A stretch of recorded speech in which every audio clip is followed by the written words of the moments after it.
Good morning, good afternoon, good evening. Welcome back for another video. Today we're going to talk about inflation and the Fed and the CPI and all of that and its effects on the markets. If you like this content, smash up that like button, subscribe to the channel, leave a comment in the comment section, but let's go ahead and dive right on in. So inflation, CPI, 9.1% in June. Are you kidding me? Expectations were 8.8%.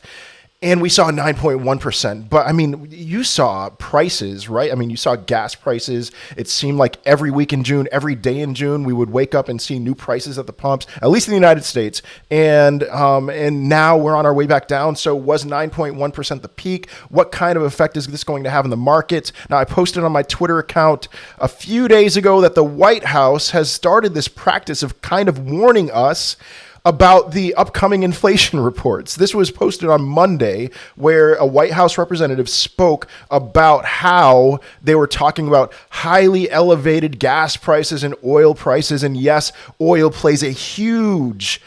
has a huge impact on inflation. And so we saw oil prices rise, but since then oil is down 13%. And so we'll see about next month, but they warned us. It's fascinating to me that they're actually doing this. The White House warned us to brace ourselves for an unexpectedly high CPI report. I mean, should I say unexpectedly? I don't know, but we got 9.1% when it was supposed to, the estimates were 8.8%. So that wasn't fun to experience in real time. I went live and I posted my reaction to the 9.1 on my Twitter account. Check it out. Follow me on Twitter, WWBitcoin.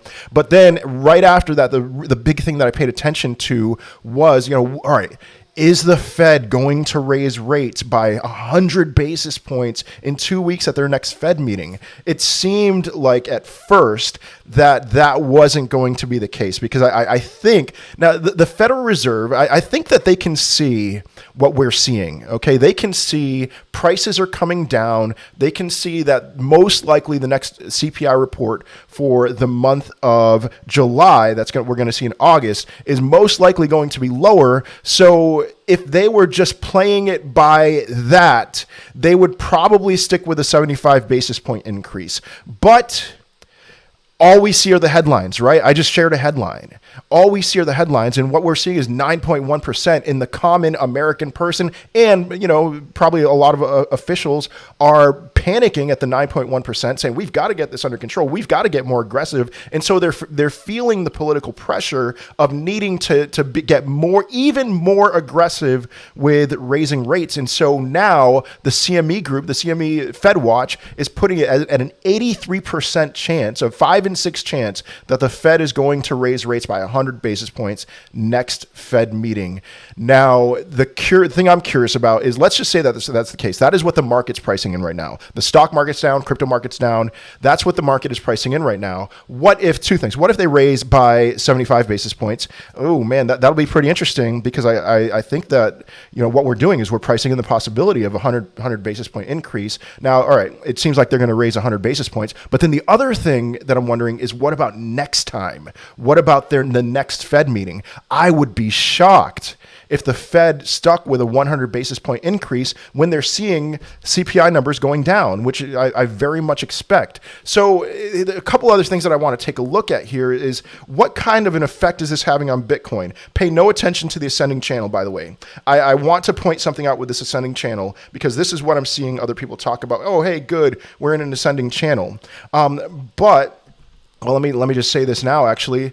Here we go. We were in an ascending channel last month before the CPI report, and then we dumped right through it. So is that the same thing going to happen this time? Now, there are a couple things in our favor this time around that I just want to say. So 2 months ago, the CPI numbers came out right the same week as that Luna dump, which caused the markets to go crazy. And then last month, the negative CPI report came the same time around as the Celsius drama, the 3AC drama, Voyager, all that stuff. And so the market reacted very poorly to this idea that Celsius was going to get liquidated, and that their liquidation price was something like $18,000 for Bitcoin at one point. But, update, they've paid it down. It's now down to zero. They might have done some shady things to do that. I'm not going to get into that now. I'm done with Celsius. If they ever exist in the future, I am done with them, and you should be too.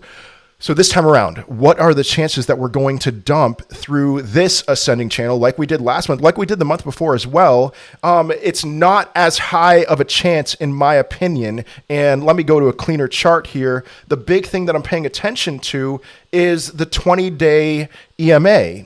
Now, we have been getting rejected at this 20-day EMA. We haven't even been able to make it up to the 50-day EMA in about 3 months. I mean, this day right here, what day was that? April 20th of 2022. It's been almost 3 months. Since that day, we have not even been able to touch the 50-day EMA. That was the day we got rejected at the 100-day EMA. So we've just been playing around with the 20-day EMA. And I'm wondering about this. Will we just hang around here, and will the EMA just come down to a point where it's like, okay, we're going to just hang around and maybe eventually hold on to this level? It's possible, because we don't have the same catalysts that we had last month. Now, can we go lower? Absolutely. We can go to 15,000. We could go to 12,000. I'm seeing calls for all sorts of different prices for Bitcoin. I am seeing calls for $3,000 Bitcoin, $4,000 Bitcoin. There's somebody who I follow on Twitter who's saying $6,000 to $9,000. And so maybe there's something that they're seeing that I'm not, but I'm seeing a lot of bottoming structures. And here's the deal. Whether or not we go down to that levels, I mean, I'm at a point right now, it's like I'm getting more and more greedy. It's like I'm working as hard as I can to try to make as much money to take advantage of this. And so the more we go down, it's like the better we'll be positioned for the next cycle, but not even for the next cycle, for the short term as well. And so I'm not saying I welcome lower prices. It stresses me out. It bothers me to see Bitcoin go lower. But if those people are right and if I'm wrong, then I'll take advantage of it, and you should too. And so what am I wrong about? Well, I'm wondering. So we're holding this level, and CPI has peaked, I think, and people are waiting. You know, let me go to the DXY real quick. The DXY is just pumping. It's 109 right now. Every day it's putting in a new 20-year high. And people are fleeing to something that's worth 9.1% less than it was a year ago. That is unsustainable. And so at some point, they're just waiting. And at some point, they are going to deploy their capital. I don't know when. Maybe it's after they see a positive CPI report. Maybe it's when the Fed pivots. The Fed will pivot.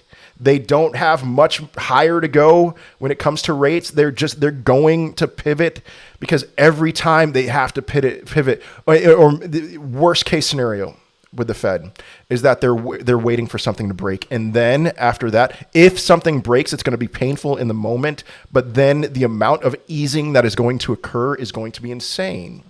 And so there's other things that I'm looking at in the charts. I'm looking at MACD. So daily MACD, it's kind of, it's 50-50. It's like we could go higher, we could go lower. But on a weekly time scale and on a monthly time scale, I'd say we're looking pretty good. Weekly actually looks fantastic right now for MACD. If we close weekly just around this level, which pretty much what we can expect is tomorrow being Friday, we can expect Bitcoin, whatever it closes at there, that's going to be very close to the weekly close. And that's due to CME futures gap, that there usually isn't much of a gap created.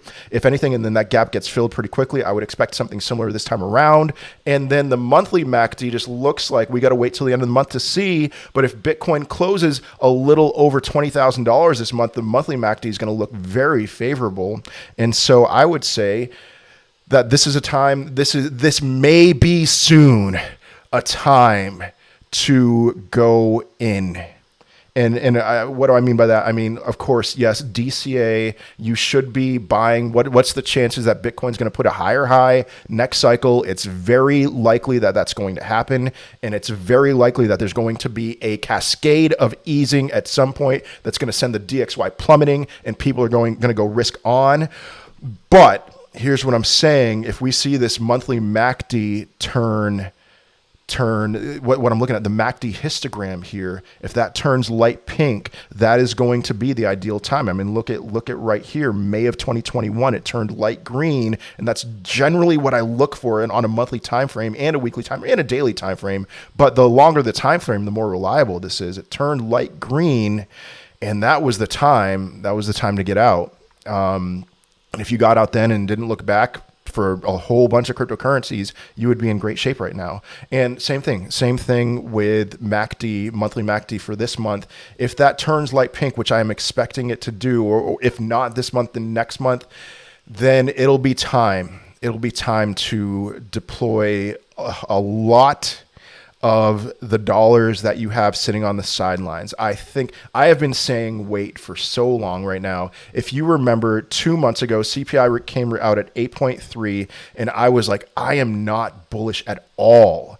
I am not. I've been bearish / crabbish for over 2 months now, and I'm pretty close. I'm pretty close to turning bullish. I'm not quite there yet, but I'm close. And so patience, man. You know, you will look back on this. I mean, you remember if you were here in 2018, you remember how long that took? That took a really long time. It was misery. It was 3 months of being flat, huge dump, small dump, and then minor gains before moving on higher. And so we're getting close. And even if Bitcoin were to go down to $3,000, which I highly doubt, we're still getting close. I really do believe that. So you've got to be patient, and you've got to not financial advice. You got to hold on. Don't be driven out of Bitcoin at $19,700. Not financial advice. All right. But that is all I have for today. I hope you have a wonderful day, a wonderful rest of your week. I will most certainly be seeing you in another video. Peace.